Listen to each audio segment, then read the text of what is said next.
बिस्मिल्लाहिर्रहमानिर्रहीम। आज हम बात करेंगे static and dynamic stabilizers of यूनिफॉर्मल joint. So static stabilizers and dynamic stabilizers होते क्या है? स्टैटिक स्टेबलाइजर असल में वो स्ट्रक्चर्स होते हैं जो कि हमें पैसिव स्टेबिलिटी प्रोवाइड करते हैं। सही है। डायनामिक स्टेबलाइजर्स वो स्टेबलाइजर्स होते हैं जो कि हमें एक्टिव स्टेबिलिटी प्रोवाइड करते हैं।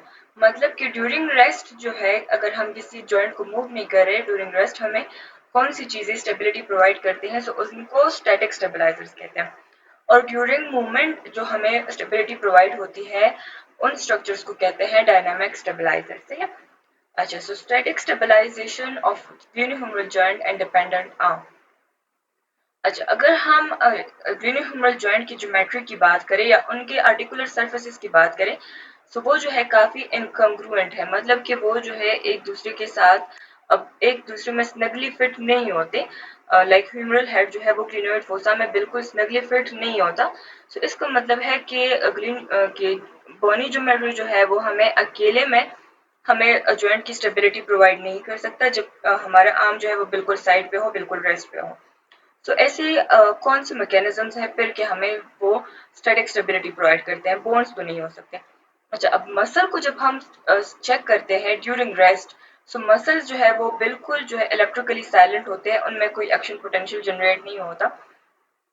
सो इसका मतलब है कि हम मसल्स भी जो है हमें स्टेबिलिटी प्रोवाइड नहीं कर रहे होते ड्यूरिंग रेस्ट। सो अब कौन सी स्ट्रक्चर्स रह गई? अच्छा, सो अब जो है जॉइंट की स्टेबिलिटी के लिए हमें पैसिव स्ट्रक्चर्स रिक्वायर्ड है जो कि हमें स्टेबिलिटी प्रोवाइड करें।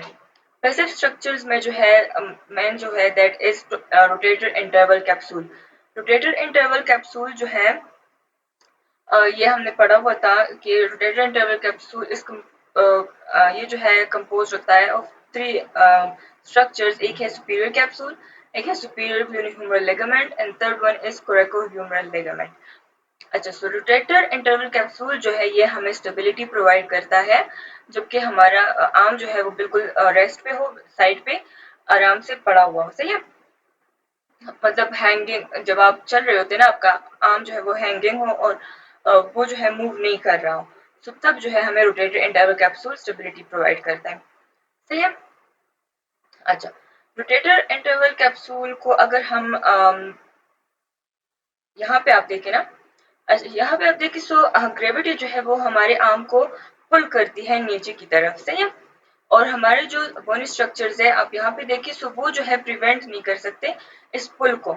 सो ऐसी कौन सी स्ट्रक्चर है जो कि इस पुल को प्रिवेंट करती है? So that is rotator interval capsule. यहाँ पे आप देखें, ग्रेविटी नीचे की तरफ पुल करती है, रोटेटर इंटरवल कैप्सूल जो है वो उसको कंप्रेशन की तरफ पुल करता है, मतलब थोड़ा सा अपवर्डली उसको पुल करता है ताकि हमारा आर्म जो है वो इंफीरियरली ट्रांसलेट ना हो। सही है।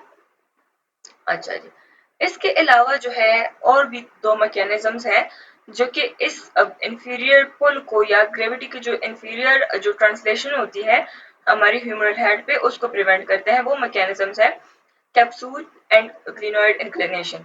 कैप्सूल जो है ग्लिनो ह्यूमरल कैप्सूल, ये बिल्कुल एयर टाइट होता है। मतलब इसमें जो है एयर ना तो अंदर जा सकता है ना बाहर निकल सकता है, बिल्कुल एयर टाइट है। सी, और इसमें जो है इसने अंदर एक negative intra articular pressure create किया होता है। मतलब कि जॉइंट के अंदर जो प्रेशर होता है ना वो नेगेटिव होता है, तो इस वजह से उसने एक वैक्यूम सा क्रिएट किया होता है। सही है। और वो वैक्यूम क्या करते हैं? वैक्यूम आप लोग को पता है कि वो क्या करते हैं? वो जितनी भी उसके इर्द गिर्द चीजें उसको अपनी तरफ पुल करते हैं। सो जो शोल्डर जॉइंट में जो वैक्यूम है ना, वो इस ह्यूमरल हेड को पुल करता है अपनी तरफ। सही है, ताकि ये जो है इंफीरियरली ट्रांसलेट ना हो। सही है। अच्छा, अगर किसी भी वजह से ये कैप्सूल जो है ये टेयर हो गया, ये कैप्सूल, या उसमें कोई भी होल प्रोड्यूस हो गया किसी सर्जरी के दौरान या किसी भी इंजरी के दौरान, तो फिर क्या होगा कि इसके जो नेगेटिव प्रेशर है ना ये खत्म हो जाएगा। इसके जो ये वैक्यूम होता है ना ये खत्म हो जाएगा और ह्यूमरल हेड जो है ये इंफीरियरली ट्रांसलेट कर जाएगा। सही है। अच्छा, इसके अलावा एक और मैकेनिज्म भी है जो इस इंफीरियर पुल को प्रिवेंट करता है।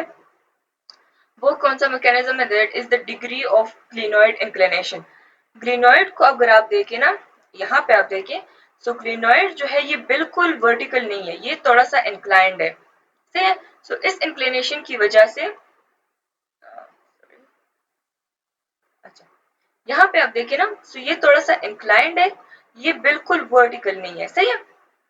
सो जो ह्यूमरल हेड यहाँ पे पड़ा होता है ऐसे, सो वो नीचे नहीं आ सकता। नीचे क्यों नहीं आ सकता? क्योंकि नीचे जो है उसका ग्लिनोइड का जो इंफीरियर पार्ट होता है ना, वो इसको एक बोनी ब्लॉक प्रोवाइड करता है, सही है। सो इस वजह से भी वो जो है हमारा ह्यूमरल हेड जो है वो इंफीरियरली ट्रांसलेट नहीं कर सकता, क्योंकि ग्लिनोइड जो है वो थोड़ा सा इंक्लाइंड है और वो एक बोनी ब्लॉक प्रोवाइड करता है।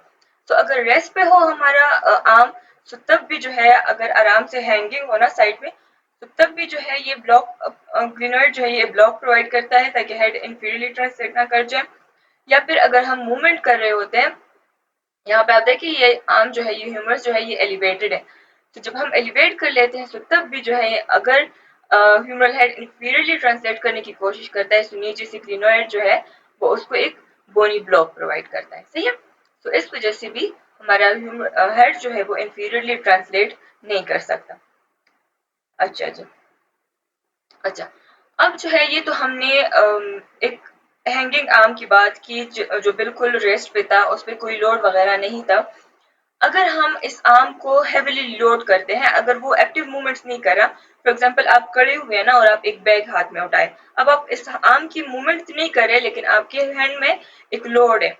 तो अगर आप एक लोड लेते हैं अपने हाथ में, तो फिर क्या होता है कि सुप्रास्पाइनेटस जो है वो रिक्रूट हो जाता है, मतलब वो भी फंक्शन स्टार्ट कर लेता है, सही है। सुप्रास्पाइनेटस ही क्यों स्पेसिफिकली? क्योंकि सुप्रास्पाइनेटस के फाइबर्स जो है ये इंसर्ट होते हैं। यहाँ पे आप देखें, ये सुप्रास्पाइनेटस मसल है ना, सुप्रास्पाइनेटस मसल जो है इसके कुछ न कुछ फाइबर्स जो है वो अटैच होते हैं रोटेटर इंटरवल कैप्सूल पे, सही है। सो जब भी आप कोई लोड उठाते हैं अपने हैंड में, सो फिर क्या होता है कि इंफीरियरली पुल थोड़ा सा ज्यादा हो जाता है। पहले तो सिर्फ ग्रेविटी का पुल था ना, अब जो है लोड भी है, बैग का या किसी भी चीज का लोड भी है। तो अब जो है इंफीरियरली पुल थोड़ा सा ज्यादा हो गया, तो सुप्रास्पाइनेटस रिक्रूट हो जाता है, सही है। मतलब वो भी फंक्शन स्टार्ट कर लेता है। अच्छा जी, अगर किसी भी वजह से अगर सुप्रास्पाइनेटस की पैरालिसिस हो गई, मतलब कि अगर कोई स्ट्रोक हो गया या कोई और ब्रेन इंजरी हो गई, अगर उस वजह से सुप्रास्पाइनेटस पैरालाइज्ड हो जाता है, तो फिर क्या होता है कि जो फिर जब आप अपने हाथ में कुछ उठाते हैं ना, तो फिर जो है सुप्रास्पाइनेटस का पुल तो नहीं होता, क्योंकि वो तो है पैरालाइज हो गया। तो उसका ये जो पुल नहीं होता, तो उस वजह से हमारे ह्यूमन हेड जो है ये थोड़ा सा इंफीरियरली ट्रांसलेट कर लेता है, सही है। और इस वजह से सारा बोझ जो है वो कहाँ पे आता है? रोटेटर इंटरवल कैप्सूल पे। Rotator interval capsule with time जो है वो लैक्स हो जाता है, सही है। और हमारा जॉइंट जो है वो अनस्टेबल हो जाता है, सही है। जब भी अगर आप कोई बंदा देखे ना, पैरालाइज बंदा हो जिसमें स्ट्रोक हुआ हो, ब्रेन इंजरी हो, सो उनमें जो है इंफीरियर सबलक्सेशन के चांसेस जो है वो बहुत ज्यादा होते हैं। उनमें कॉमनली इंफीरियरली ह्यूमरल सबलक्सेशन जो है वो होती रहती है, सही है। Okay, now let's talk about dynamic stabilizer of the GH joint. Dynamic stabiliser जितने भी हमारे मसल्स होते हैं ना, वो हमारे डायनामिक स्टेबलाइजर्स होते हैं। अच्छा, सो यूनिह्यूमरल जॉइंट में कौन कौन से डायनामिक स्टेबलाइजर्स हैं? First one is deltoid. Deltoid जो है ये हमारा एक प्राइम मूवर है अलोंग विद सुप्रास्पाइनेटस, जो कि यूनिह्यूमरल की एबडक्शन करता है, सही है। मतलब ये है कि जब हम एबडक्शन करते हैं तो उसमें जो प्राइमरीली जो मसल यूज होता है that is the deltoid. Interior deltoid जो है वो हमारे शोल्डर की फ्लेक्जन भी कर सकता है, सही है। अच्छा, फ्लेक्जन एंड एबडक्शन जो है ये दोनों एलिवेशन एक्टिविटी है। चाहे आप एबडक्शन कर रहे हो, चाहे आप फ्लेक्जन कर रहे हो, आप अपने हाथ को जो है उठाते हैं, लेकिन सिर्फ प्लेन थोड़ा सा चेंज होता है, बाकी जो है बायोमैकेनिकली दोनों जो है वो सिमिलर होते हैं। The segment of the deltoid that participate in elevation will vary. अच्छा, अब एलिवेशन में कौन सा सेगमेंट डेल्टॉइड का एक्ट कर रहा है ये वेरी करता है according to the function. For example, अगर आप एबडक्शन कर रहे हैं तो आप मिडल डेल्टॉइड यूज कर रहे हैं, अगर आप फ्लेक्शन कर रहे हैं तो आप इंटीरियर डेल्टॉइड यूज कर रहे हैं, सही है। तो आपके फंक्शन के साथ जो है डेल्टॉइड का जो सेगमेंट है वो वेरी करता है, सही है। अच्छा जी, अब हम जो है डेल्टॉइड के पुल को जो है हम डिवाइड करते हैं एंड टू कंपोनेंट्स। अगर आप देखें ना, डेल्टॉइड जो है उसका रिजल्टेंट पुल जो है वो इस साइड पे होता है। ये आप देखिए, अगर डेल्टॉइड मसल को अगर पुल को अगर हम वेक्टर में रिप्रेजेंट करें ना, सो ये जो है डेल्टोइड का पुल होगा, सही है। लेकिन अगर हम इसको कंपोनेंट्स में डिवाइड करें तो इसका ये वाला जो है एफ एक्स कंपोनेंट हो जाएगा, ये जो है एफ वाई कंपोनेंट हो जाएगा। एफ एक्स कंपोनेंट क्या करता है कि ये जो है हेड को सुपीरियरली ट्रांसलेट करता है। अब इसके एरो के साइड को देखें ना, तो ये जो है सुपीरियरली जा रहा है, तो इसका मतलब है कि ये ह्यूमरल हेड को सुपीरियरली ट्रांसलेट करेगा। लेकिन जो एफ वाई कंपोनेंट है ना, तो ये क्या करता है कि ये जो है एबडक्शन करवाता है, सही है ना। एफ वाई की डायरेक्शन इस साइड पे है, तो ये एबडक्शन करेगा, और जो कि एफ एक्स की डायरेक्शन है वो सुपीरियरली है, तो इसका मतलब है कि वो सुपीरियर ट्रांसलेशन करेगा। सो अब आप यहाँ पे देखिए, सो एफ एक्स काफी बड़ा है देन एफ वाई, इसका मतलब है कि सुपीरियर ट्रांस जब भी हम डेल्टोइड को यूज करते हैं, तो हम डेल्टोइड का ज्यादातर फोर्स जो है हम सुपीरियर ट्रांसलेशन के लिए यूज करते हैं, और थोड़ा सा उसका फोर्स जो है वो हम एबडक्शन के लिए यूज करते हैं, सही है। तो हम जब भी एबडक्शन करेंगे तो हमारा हेड जो है ह्यूमरल हेड वो तो सुपीरियरली ट्रांसलेट हो जाएगा, तो इसका मतलब है कि वो यहाँ कोरेको एक्रोमियल आर्क में जो है वो इम्पिंजमेंट कॉज करेगा, सही है। कोरेको एक्रोमियल आर्च में जो इम्पिंजमेंट है वो हम ऑलरेडी डिस्कस कर चुके हैं कि क्या होता है। जब हेड सुपीरियर ट्रांसलेट करेगा तो वो यहाँ पे कोरेको एक्रोमियल जो आर्च है इसके साथ हिट होगा, सही है। अच्छा, लेकिन नॉर्मली जो है वो ऐसा नहीं होता।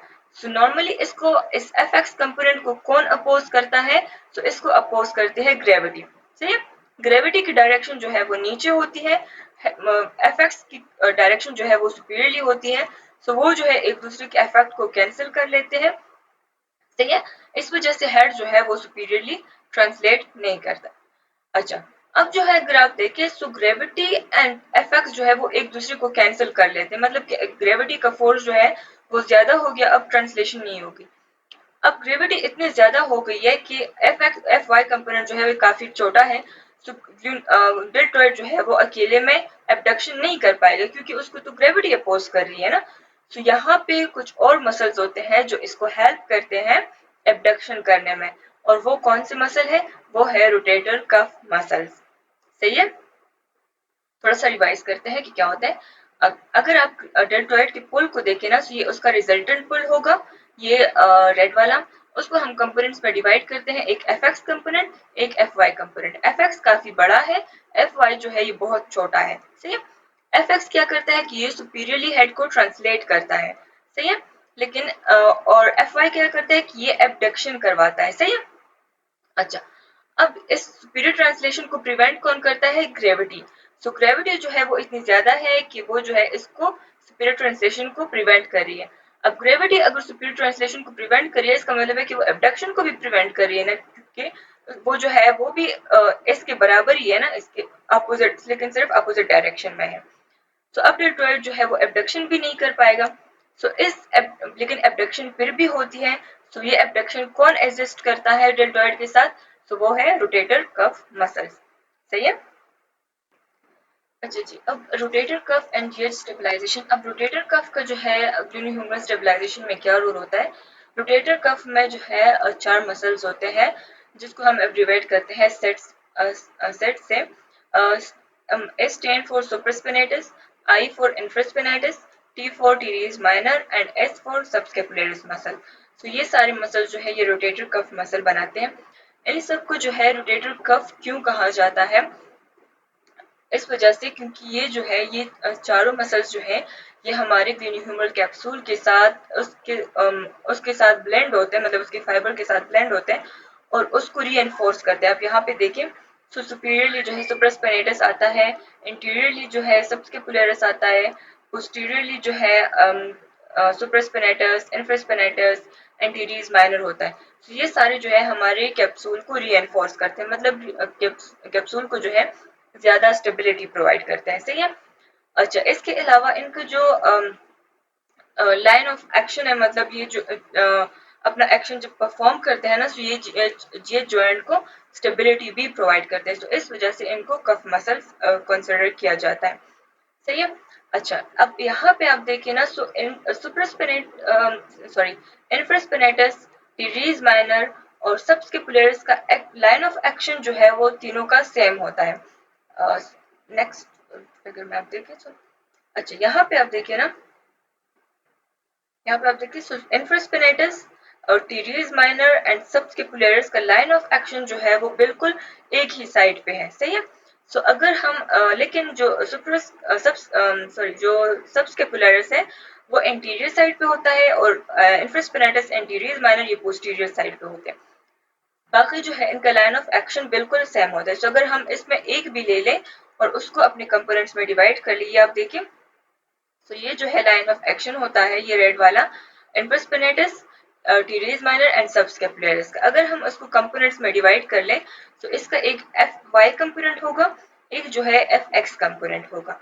एफ वाई कंपोनेंट क्या करता है कि ये ह्यूमरल हेड की, देखिए इस डायरेक्शन पे है एफ वाई, तो ये क्या करता है कि ये ह्यूमरल हेड को कंप्रेस करता है एंड द ग्रीनोइड फोसा, ताकि वो जो है उसको स्टेबिलिटी प्रोवाइड कर सके, सही है।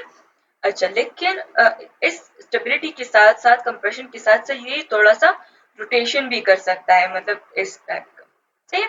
तो ये इस हेड को जो है रोटेट भी कर सकता है। So F Y is rotatory component plus compressive component, सही है।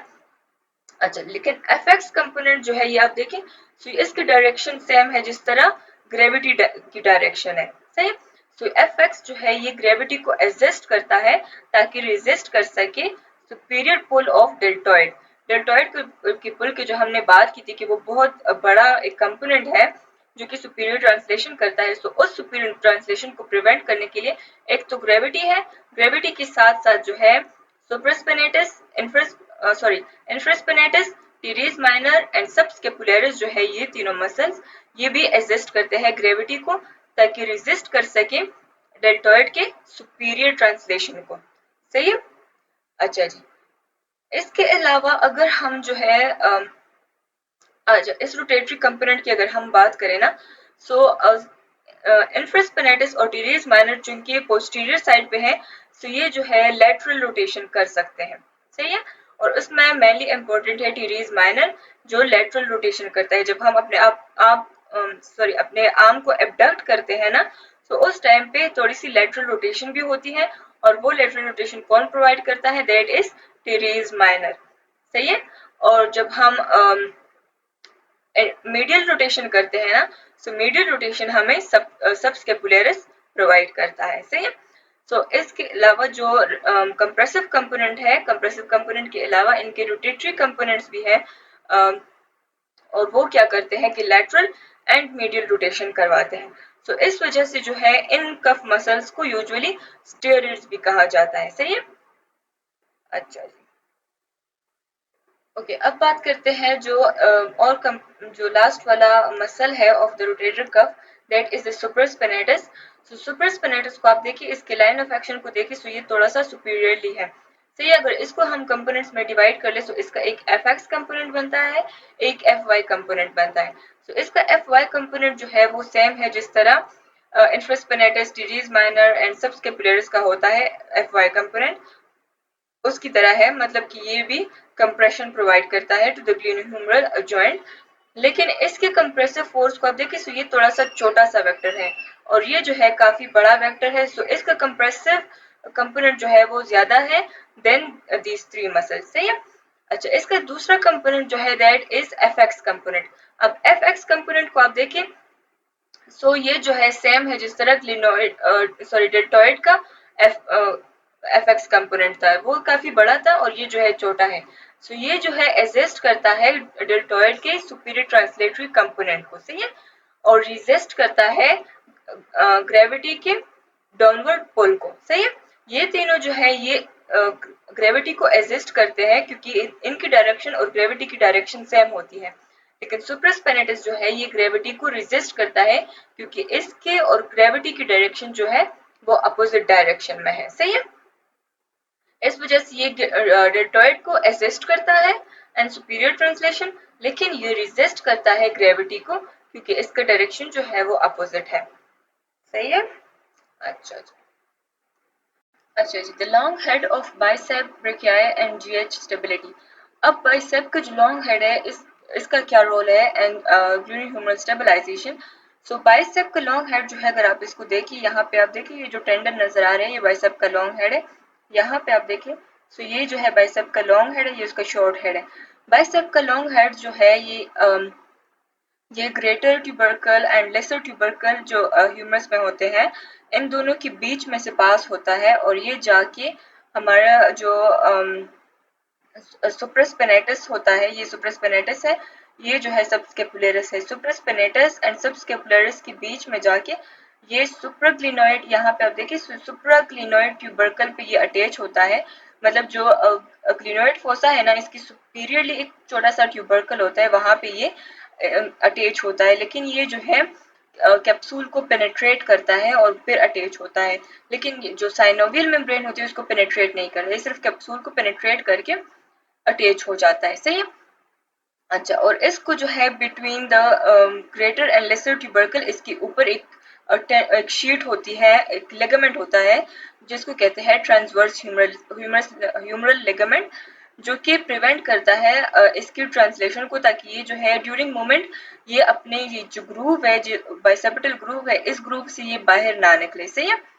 अच्छा, सो अब इसका स्टेबिलिटी में इसका क्या रोल है, इसको जो है यूजुअली कंसिडर किया जाता है कि जो पार्ट है ये एक कफ का एक पार्ट है, रोटेटर कफ को रीएनफोर्स करता है। क्यों? क्योंकि ये जो है कैप्सूल पे अटैच होता है, जिस तरह बाकी जो रोटेटर कफ के मसल्स होते हैं वो भी ब्लेंड होते हैं ना कैप्सूल के साथ, और ये भी जो है कैप्सूल के अंदर इंसर्ट होता है। सो इस वजह से इसको कंसिडर किया जाता है to be part of reinforcing cuff. अच्छा, ये जो है capable of contributing to the force of flexion and can if the humerus is laterally rotated contribute to the force of abduction. अच्छा, बाइसेप का फंक्शन क्या होता है? बाइसेप का नॉर्मली फंक्शन ये है कि ये फ्लेक्शन करवाता है हमारे शोल्डर जॉइंट की। सही है। एल्बो की भी ये फ्लेक्शन करवाता है, लेकिन हम चूंकि शोल्डर की बात करें तो ये जो है फ्लेक्शन कर सकता है एट द ग्लेन्यूहुमरल जॉइंट, और साथ ही साथ अगर हम शोल्डर को लेटरली रोटेट करें ना, तो ये फिर एबडक्शन में भी हेल्प प्रोवाइड कर सकता है। सही है। अच्छा, अब स्टेबिलिटी में इसका क्या रोल है? सो स्टेबिलिटी में इसका ये रोल है कि बाइसेप के टेंडन को आप देखें ना, यहाँ पे आप देखें, सो ये एक कंप्रेसिव फोर्स प्रोवाइड करता है जीएच जॉइंट को। सही है, ताकि जीएच जॉइंट को स्टेबिलिटी प्रोवाइड कर सके। सही है। Centering the head and the fossa, so ये जो है ये कंप्रेसिव फोर्स है, सो ये हेड को सेंटर करता है एंड द ग्लिनोइड फोसा। दूसरा ये क्या करता है कि ये वर्टिकल ट्रांसलेशन को ये प्रिवेंट करता है एंड इंटीरियर ट्रांसलेशन को। वर्टिकल ट्रांसलेशन का क्या मतलब है? मतलब कि सुपीरियर एंड इंफीरियर ट्रांसलेशन। अगर सुपीरियर ट्रांसलेशन है तो उसको भी ये प्रिवेंट करता है, अगर इंफीरियर ट्रांसलेशन है तो उसको भी प्रिवेंट करता है। तो इसको किस तरह प्रिवेंट करते हैं आप यहाँ पे देखिए इस डायग्राम में। तो बिल्कुल इस जॉइंट के बिल्कुल ऊपर जो है ये टेंडन गुजरती है, बाइसेप की लॉन्ग हेड। तो ये जो है अगर हेड ऊपर की तरफ ट्रांसलेट करता है तो उसके ऊपर ये एक ब्लॉक सा प्रोवाइड करता है, ये जो टेंडन है। सही है। तो इस वजह से जो है हेड ऊपर ट्रांसलेट नहीं कर सकता। अच्छा जी, अब इंफीरियर ट्रांसलेशन की बात करें तो ये टेंडन जो है ये यहाँ पे इंसर्ट होता है, क्लिनोइड का जो ट्यूबरकल है वहां पे ये इंसर्ट होता है। तो अगर हम नीचे की तरफ पुल करते हैं हैंड को या ह्यूमरल हेड को, तो फिर ये क्या करता है कि ये बाइसेप का जो टेंडन है ये उसको अपवर्ड पुल करने की कोशिश करता है। सही है। तो अगर हम इंफीरियरली ट्रांसलेट करते हैं हेड को या सुपीरियरली ट्रांसलेट करते हैं हेड को, तो दोनों को जो है ये बाइसेप का जो लॉन्ग हेड होता है ये रिजिस्ट करता है। सही है। अच्छा, इंटीरियर ट्रांसलेशन भी ये प्रिवेंट करता है। इंटीरियर ट्रांसलेशन को कैसे प्रिवेंट करता है? आप इस टेंडन को देखिए ना, तो ये बिल्कुल लैटरली नहीं है, ये थोड़ा सा इंटीरियरली है। तो अगर हेड इंटीरियर आने की कोशिश करता है तो ये जो है इंटीरियरली एक ब्लॉक सा प्रोवाइड करता है ताकि हेड जो है वो ज्यादा इंटीरियरली ना आए। सही है। अच्छा जी, अब आप यहाँ पे देखें ना, तो ये बाइसेप का जो टेंडन होता है ये हमारा जो लेब्रम होता है ना, ग्लिनोइड के इर्द गिर्द जो लेब्रम होता है उसको रीएनफोर्स करता है। लेब्रम चूंकि सुपीरियरली थोड़ा सा ज्यादा लूज होता है तो ये उसको टाइट करता है, क्योंकि सुपीरियरली इंसर्टेड है तो ये इस लेब्रम को टाइट रखता है। अगर लेब्रम में कोई लीजन हो जाए ना, सुपीरियर लेब्रम में अगर कोई लीजन हो जाए तो हमारे जॉइंट की स्टेबिलिटी जो है वो ज्यादा खराब नहीं होती, जॉइंट ज्यादा अनस्टेबल नहीं होता। क्यों नहीं होता है? क्योंकि बाइसेप का लॉन्ग हेड जो है वो अपना फंक्शन परफॉर्म कर रहा होता है। Superior and interior and inferior translation को प्रिवेंट कर रहा होता है।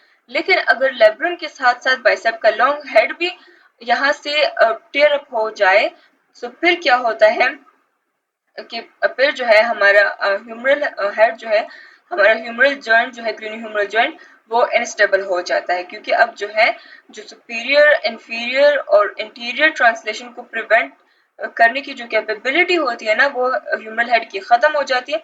तो इस वजह से जो है हमारा ग्रेन्यूह्यूमरल जॉइंट वो इनस्टेबल हो जाता है। सही है। अच्छा, cost of dynamic stabilisation of the GH joint. अच्छा, जब सारे जो स्टेबलाइजिंग फैक्टर्स होते हैं, डायनामिक स्टेबलाइजेशन के जितने भी फैक्टर्स हैं, डेल्टॉइड हो गया, बाइसेप हो गया, रोटेटर कफ हो गया, ये सारे जो है अगर ये नॉर्मली फंक्शन कर रहे हो तो फिर जो है हमारा ह्यूमरल हेड जो है वो आराम से फ्लेक्शन भी करता है, एबडक्शन भी करता है, उसमें थोड़ी बहुत ट्रांसलेशन होती है लेकिन ज़्यादा ट्रांसलेशन नहीं होती। सही है। लेकिन ये जो बार बार इस पे स्ट्रेसेस आ रहे होते हैं, जो हमारे डायनामिक स्टेबलाइजर्स है, क्योंकि हम जो है जितने भी मूवमेंट्स करते हैं, सो डेफिनेटली इन पे स्ट्रेस पड़ता है और उस स्ट्रेस की वजह से इनमें डिजेनरेटिव चेंजेस जो है वो अपेयर हो सकती है।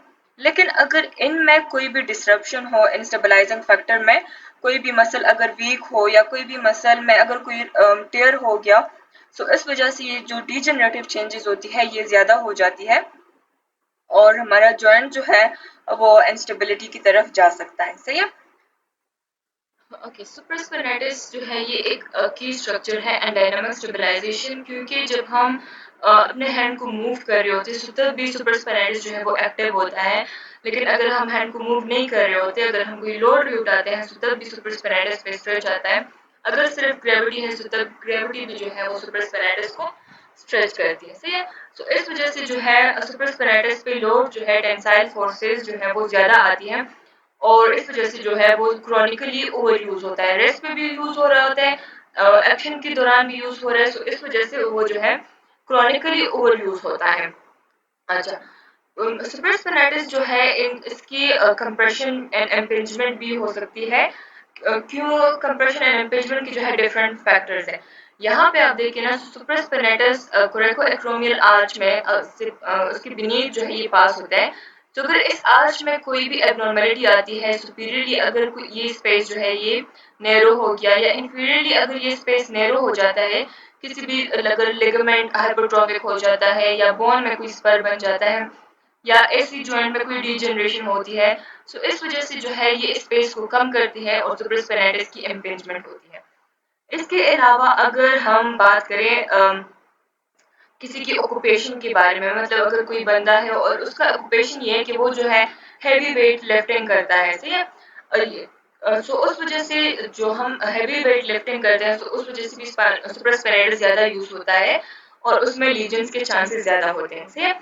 इसके अलावा अगर ग्रेन्यूह्यूमरल की मैकेनिक्स जो है वो सही नहीं है, फॉर एग्जांपल रोटेटर कफ जो इन्फ्रास्पाइनेटस टीरियस माइनर वगैरह जो मसल्स हैं, अगर वो जो है हेड को इंफीरियरली ट्रांसलेट नहीं कर पा रहे और हेड जो है वो बार बार सुपीरियरली, अगर वो मसल्स वीक है ना, हेड बार बार सुपीरियरली ट्रांसलेट करता है। सही। तो जब हम अपने हैंड को एलिवेट करते हैं और हेड ऊपर की ट्रांसलेट करता है, ऊपर की तरफ ट्रांसलेट करता है, तो ये सुप्रास्पाइनेटस जो है ये इम्पिंज होता है विद कोरेकोएक्रोमियल आर्च। सही है। तो इस वजह से भी सुप्रास्पाइनेटस की इम्पिंजमेंट हो सकती है। इसके अलावा जो है और क्या हो सकता है,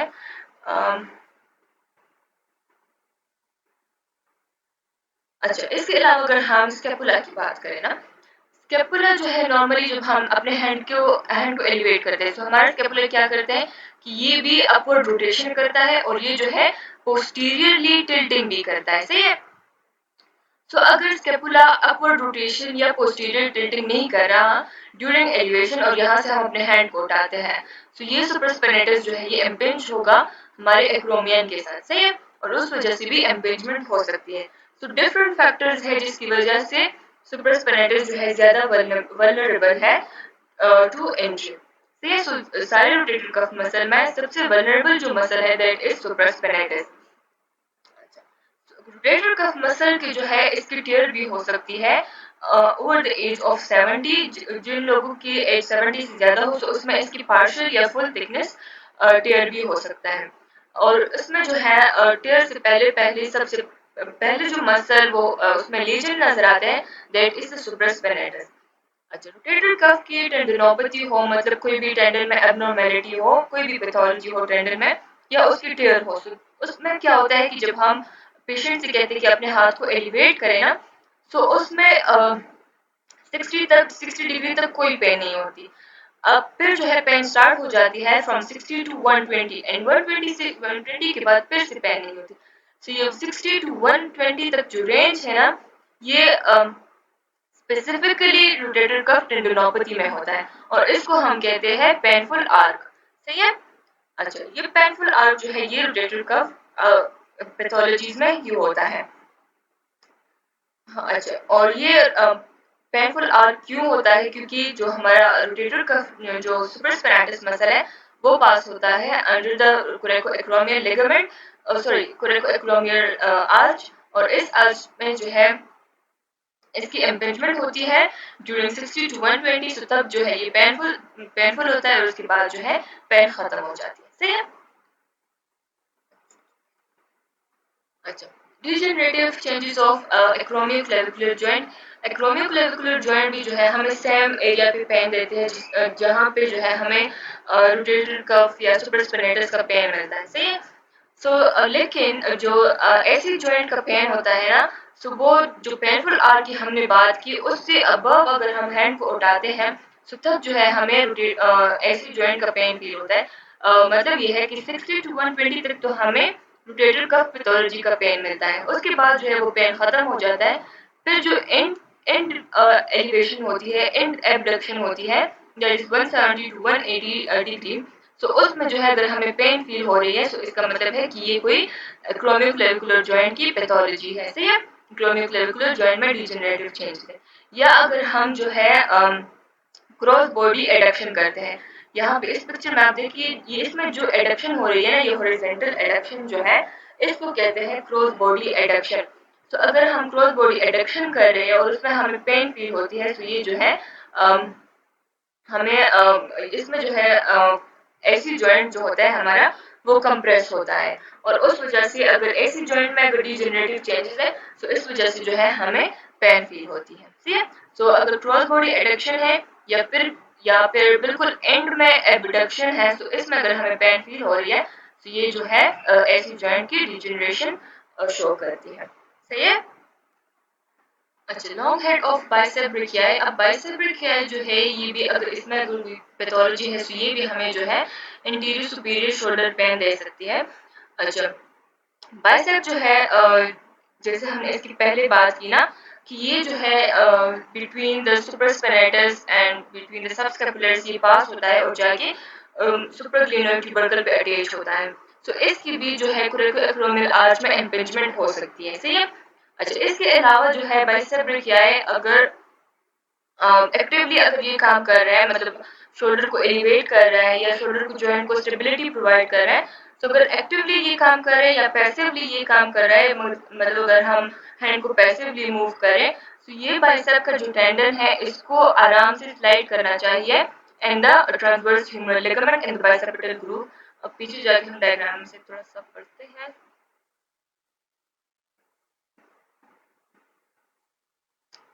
यहाँ पे आप देखें। सो अगर हम एक्टिवली मूवमेंट कर रहे हैं या पैसिवली मूवमेंट कर रहे हैं, तो इस जो है ये जो टेंडन है इसको आराम से इस बाइसेप्टल ग्रूव में स्लाइड करना चाहिए। सही है। अगर कोई भी अगर ये ट्रांसवर्स ह्यूमरल लिगामेंट अगर ये रप्चर हो जाए ना, तो फिर क्या होगा कि ये जो टेंडन है ये पॉप आउट होगा इस बाइसेप्टल ग्रूव से ड्यूरिंग रोटेशन। जब हम रोटेशन करेंगे, तो ये कभी उसके अंदर जाएगा, कभी उससे बाहर निकलेगा। तो इस वजह से जो है इसमें वेयरिंग हो सकती है, माइक्रोट्रोमास हो सकते हैं, और ये जो है इस टेंडन को खराब कर सकते हो और टेंडन जो है फिर पेनफुल होगी। इसके अलावा अगर ये बाइसेप का जो टेंडन है ना, अगर ये इन्फ्लेम्ड हो जाए, यही टेंडन अगर इन्फ्लेम्ड हो जाए किसी पैथोलॉजी की वजह से, तो फिर भी जब हम मूवमेंट करेंगे, तो ये जो है हमें पेन देगा। और इसके अलावा जो है अगर ये टेंडन हाइपरट्रोफाइड हो जाए, जब रोटेटर का मसल जो है अगर वो वीक हो जाए ना, तो फिर क्या होता है कि ज़्यादा काम तो बाइसेप ने करना होता है, तो बाइसेप जो है वो हाइपरट्रोफाइड हो जाता है, मतलब कि वो थोड़ा सा मोटा सा हो जाता है, सही है। तो इस वजह से जब वो हाइपरट्रोफाइड होगा तो फिर वो इसमें इस ग्रूव में जो है आराम से स्लाइडिंग नहीं कर सकता, और इस वजह से जब ये स्लाइडिंग करेगा तो उसमें माइक्रोट्रोमास होंगे, और वो माइक्रोट्रोमास जो है वो पेनफुल होंगे, और पेन हमें कहाँ पे फील होगा, वो जो है हमें इंटीरियर सुपीरियर शोल्डर पे पेन जो है वो फील होगी, सही है। यहाँ पे आप देखिए ये ट्रांसवर्स ह्यूमरल लिगामेंट जो है वो रप्चर हो गया, यहाँ पे इंटैक्ट है, यहाँ पे जो है वो रप्चर हो गया। सो जब हम रोटेशन करते हैं ना हैंड की, मीडियल रोटेशन लेटरल रोटेशन, सो उसमें बाइसेप का टेंडन जो है वो इस ग्रुप से निकलता है, वापस जाता है, वापस निकलता है, वापस जाता है, और ये जो है एक पॉपिंग साउंड भी प्रोड्यूस करता है, सही है। और इस वजह से जो है इस जो टेंडन है इसमें माइक्रो ट्रोमास हो सकते हैं, और वो जो है काफी पेनफुल होते हैं, सही है। अच्छा, the next one is dislocation of GH joint. GH joint जो है ये तमाम जॉइंट में सबसे ज़्यादा डिसलोकेट होने वाला जॉइंट है, और इसमें डिसलोकेशन जो है वो मोस्टली इंटीरियरली होती है या इंटीरियो इंफीरियरली होती है, सही है। इसमें जो है अगर आप अपने हैंड को एबडक्ट करें एंड लैटरली रोटेट करें, और फिर अपने ह्यूमरल हेड को पल्पेट करें ना, सो हेड जो है वो काफ़ी बाहर की तरफ निकला होता है। तो अगर इसी abducted and laterally rotated arm को अगर आप पीछे से कोई ब्लो देते हैं ना, सो हेड जो है वो आसानी से जो है एंटीरियरली डिसलोकेट हो सकता है। और ये डिसलोकेशन जीएच जॉइंट की सबलक्सेशन एंड डिसलोकेशन जो है ये मल्टी फैक्टोरियल है, डिफरेंट फैक्टर की वजह से मतलब कि ये हो सकती है। अच्छा, फर्स्ट वन फैक्टर ये है कि अगर ग्लिनोइड फोसा जो है वो ज़्यादा इंटीरियर रिलेटेड है, ठीक है। तो इसमें क्या होगा कि जो ह्यूमरल हेड है उसको इंटीरियरली कोई भी ब्लॉक नहीं होगा, सही है। जो ग्लिनोइड फोसा का ब्लॉक होता है वो नहीं होगा, और हेड जो है आराम से इंटीरियरली ट्रांसलेट कर सकता है, ठीक है। अच्छा, दूसरा जो है अगर ह्यूमरल हेड ज़्यादा रिट्रोवर्टेड है, अगर रिट्रोवर्जन उसमें ज़्यादा है मतलब वो हेड जो है वो ऑलरेडी इंटीरियर की तरफ निकला होता है, तो अगर आप उसको थोड़ा सा भी ब्लो देते हैं तो वो जो है डिसलोकेट हो सकता है। The last one is weaken rotator cuff muscle. Rotator cuff muscle चूंकि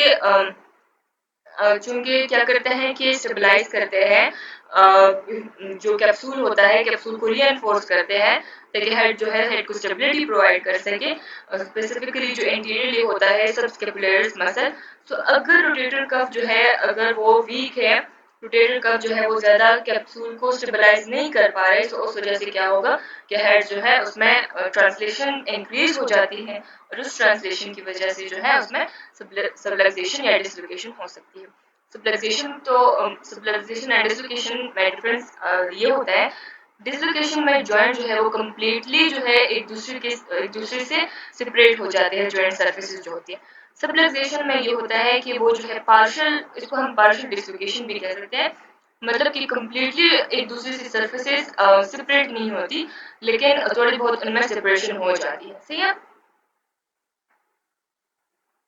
एंड थैंक यू। अगर आप लोग कोई भी क्वेश्चन हो तो आप मुझे इनबॉक्स कर सकते हैं या कमेंट कर सकते हैं। सी यू सून।